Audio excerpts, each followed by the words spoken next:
Hi, I'm Jamie Philbrick for iamROGUE.com. I'm here in Los Angeles. We're surrounded by zombies. They're taking over. I had a chance to talk to actor Dave Franco about his new film, Warm Bodies, which is based on the popular novel about zombies. No! You first heard sort of the initial concept of Romeo and Juliet, zombie style. What was your reaction?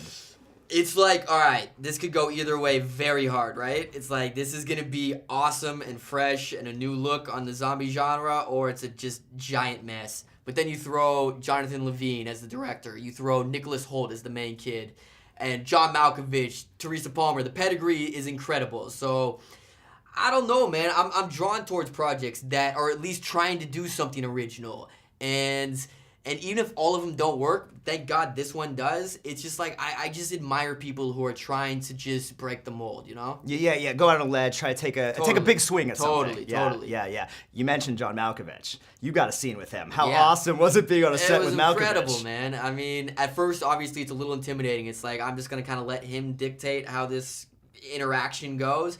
But he's open, man. He's a goofy guy. He's actually, like, really funny. And he's more interesting than you even think. Like, he sings in operas, he has his own clothing line, like, he does it all. Right. I heard he was showing people YouTube videos and then dancing and kind of doing imitations of the YouTube videos. That's right. He's a funny guy. Like, I think a lot of people maybe have this perception of him where he's very serious and kind of intense, but he's got a light side. I love it. Yeah. Tell me a little bit about Perry, your character, and sort of his hatred for these zombies. Sure, yeah. So Perry, at his heart, you know, he's kind of he's not a natural leader. He's kind of this kind of vulnerable, nice guy.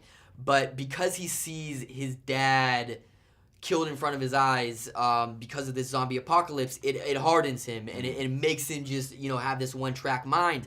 But it's interesting because, you know, like I said, at his heart, he's this, like, you know, this soft, kind of quiet guy. He's not a natural leader, and so he's trying his best, but he's still doubting himself, and it's tough for him.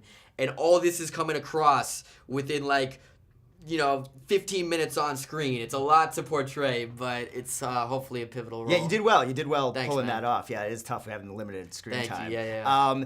Besides this film, of course, do you have a favorite zombie movie? Is there a zombie movie you've always enjoyed? Definitely. I'm gonna throw 28 Days Later up top, and then Shaun of the Dead. Yeah, Shaun of the Dead. Zombieland, maybe? Zombieland? Sure. Yeah, I'll throw that. Yeah, let's say I'm going to throw that number 3 because I can't think of anything off the top of my head that I like more. Yeah. And if we were to go through a zombie apocalypse, how do you think you would react to it? Would you sort of hide under, behind a wall kind of thing, or would you get out there with the guns and just start going bam, I think I'm hiding deeper than the wall. I'm hiding the deepest cave until I either starve or they finally kill me. There's no chance of survival for me. It's just a matter of time. I'm not surviving. Yeah. And you mentioned working with director Jonathan Levin. What was that experience like for you? It's incredible. He was the main draw for me initially to wanting to do this movie, and he's just he loves making movies. He's got this infectious energy on the set, and he makes you feel safe.